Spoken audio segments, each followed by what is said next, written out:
It is my absolute pleasure to be joined today by author Millard Streeter. He is the author, along with Pamela Elizabeth Smith. They are the authors of the new release book, Bull Dookie. And so, Millard, tell us about this book. Uh, my pleasure. Um, I, first off, Page Publishing, my publisher, I had just finished my first book, and Pamela and I was having a conversation where Bull Dookie was born. So in this conversation, I was, like, what's next? What am I going to do? Restored to Sanity was finished. And somewhere in that conversation, I must have said bullshit. We must have talked about some general stuff. Meeting is okay. So she said a friend of mine calls it bull dookie. And I'm telling you, this is the birth. This is the conception. As soon as I heard the word, as soon as I heard it, I knew it was going to be my next project. Bull Dookie is a collection of things we say, things we believe, things we have repeated over the years. But when you really take a look at them, it's bullshit. There's so many things I can add to that list. Yes, absolutely. It's like in Bull Dookie, there's 185 slices. I call them slices. A lot of it comes from, I'm an Uber driver. I give rides to folks.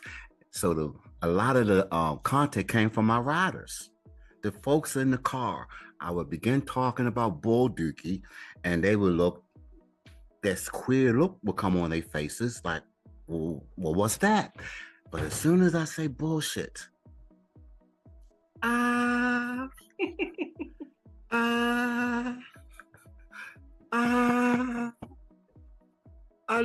I know some bullshit. So then I would say, well, tell me some bull dookie. And that's how the beginnings of the foundation of building it came from folks that was in my Uber and Lyft rides. That's incredible. And so obviously you've already touched on this a little bit. It's hilarious. It's hard for me to even ask you questions because I'm laughing because I'm curious what the 180 some things are. And I probably have some to add to the list too. Look, you have my email address. I'm telling. Then you said, okay. I'm currently working, put this in there too. I'm currently working on the sequel to Bull Dookie. It's going to be called Double Bull Dookie. I love it. I love it. Okay, I'm going to think of things and be sending them. So what would you say, okay, and we've already talked about this a little bit, but what would you say was that turning point in your life where you were like, okay, I am going to write this and publish it? Like, Bull Dookie was formed, was born. Like, what actually made you be like, what was that main point of inspiration that was like, I'm going to write this and publish it? So you got to hear it. I'm telling you, it doesn't change. The moment I heard the word. It really was that. It was just the moment you heard it. I heard the word. It was like, yes, I've been born. I know what my goal. It was just like that. And I immediately began. So on that fateful day, me and Miss Smith was having a conversation, and in that conversation, the first item in Bull Dookie came out of that conversation, and that is, you can't wear white. You finish it after Labor Day. What? I know. Bull Dookie. Yeah. Bull Dookie. So from there, it just snowballed into me just calling friends, calling family members, saying, hey, I'm working on my next project. I need help. I love it because I remember growing up and having to wait to wear white shoes or carry a white purse until Easter. because it was a, that was growing up. Now who cares, right? I mean, so No, I told you what I do. I give rides to people. People from all around the world get in my car. I've had people younger than me. I'm 71, to give you the generation piece, right? And say they still do that till this day. oh, it's in the back of my head. I mean, yeah, every time. Incredible, right? Um, when I was growing up, we could not put our elbows on the table at dinner time or at any meal time. No elbows on the table. That's some bull dookie. Yeah, where did that even come from? You know, It's in the book. is it okay? Okay, I want to know because I always wondered because it's like hard to, It's like, what better way to eat a piece of chicken? exactly. How else do you eat fried chicken? I mean, you have to. No, I completely Get in there real. Anyway, that's on the list. It's a hoot. It's created to bring some fun, some laughter,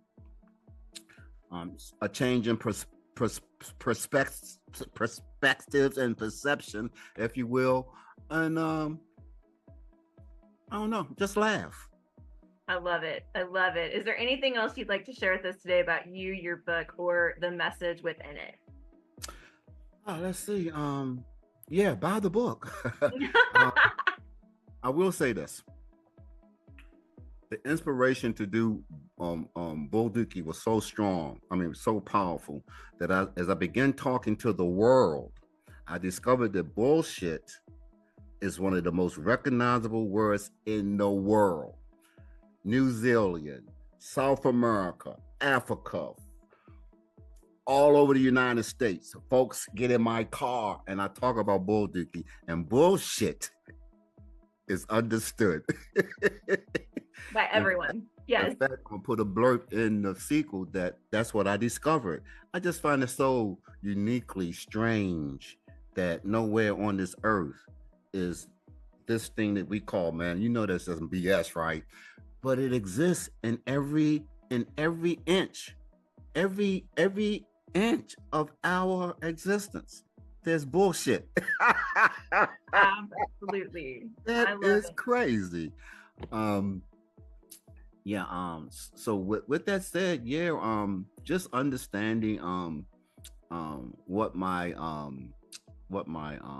privilege is to bring out some of these things and hopefully help some folks to laugh at it and maybe get rid of it. Santa Claus is on my list because he screwed me up. I'm still in therapy. I have honesty issues, all kind of stuff going on. Oh, but for sure. Just to have some fun, enjoy it. Pamela called it a coffee table book. A book you sit on the coffee table, family, friends come over. The cover is awesome. If you haven't seen it yourself, it is awesome. Yeah. Awesome cover, and just enjoy. Well, I love it. I love your heart behind this. I love your sense of humor. And I think it's fun that you're bringing some joy into the world when I feel like today we need that, right? And so thank you so much for doing that. Thank you for talking to me today. We want to let everyone know that this book is available everywhere online books are sold. It's available on Amazon, online at Barnes & Noble, Reader House, Apple Books, all of those places. If you want to have some fun and laugh, and I'm sure there's some things in there we can all relate to, pick up this book today. And Millard, you have been an absolute delight to talk to. Thank you for the laughter. I'm so grateful to you. When will you let me know once what you edited all and sent it to Paige, I guess? Okay, hang on one second. When I get to see it. Let me